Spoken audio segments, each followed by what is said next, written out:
சிங்கம் சிரித்தது. காட்டின் மையத்தில் ஒரு வல்லமையான சிங்கம் வாழ்ந்து வந்தது.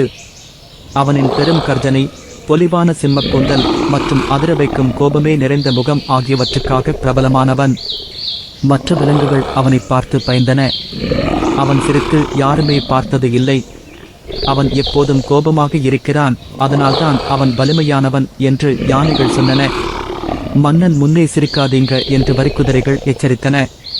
அதனால் சிங்கம் வரும்போது காடே அமைதியாகிவிடும். ஆனால் அவனுக்கு நகைச்சுவை மிகவும் பிடிக்கும். மரக்குரங்குகள் பண்ணும் நகைச்சுவை ஸ்கிட்ஸை ரகசியமாக பார்த்து இரவில் மரத்தின் கீழ் சிரித்து மகிழ்வான். ஆனால் பிறர் முன்னிலையில் ஒருபோதும் சிரித்ததே இல்லை.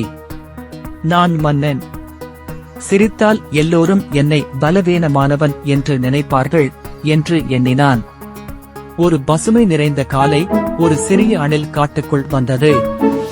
அவள் தலைக்கு சிவப்பு ரிப்பன் மற்றும் சிரிப்பு மழை பொழிந்தாள்.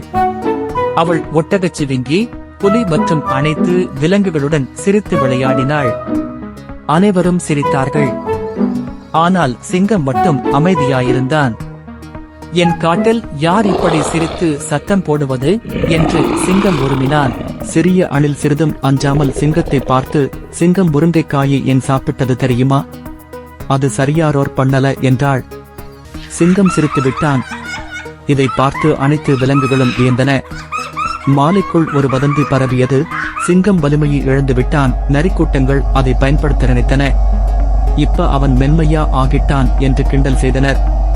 அடுத்த நாள் ஒரு பயங்கர நரிசிங்கத்தை சவாலுக்கு அழைத்தான். நீ இன்னும் வலிமையானவனா நிரூபி என்றது. சிங்கம் அமைதியாக சிரித்தான். ஒரு வலிமையான கர்ஜனையை வெளிப்படுத்தினான். மேகமே அதிர்ந்தது. நரிவாலை சுருட்டிக் கொண்டு ஓடிவிட்டான். அந்த நாளிலிருந்து காட்டு விலங்குகள் ஒன்றை உணர்ந்தன: சிரிப்பு பலவீனமல்ல, அது உங்களை மேலும் வலிமையாக்கும். சிங்கத்தை அனைவரும் மேலும் நேசித்தனர். இப்போது அவன் வலிமையுடன் மட்டும் அல்லாமல் மகிழ்ச்சியோடும் ஆட்சி செய்தான். சப்ஸ்கிரைப் பண்ணுங்க, லைக் பண்ணுங்க, மறக்காம பெல் பட்டனை கிளிக் பண்ணுங்க. தேங்க்யூ.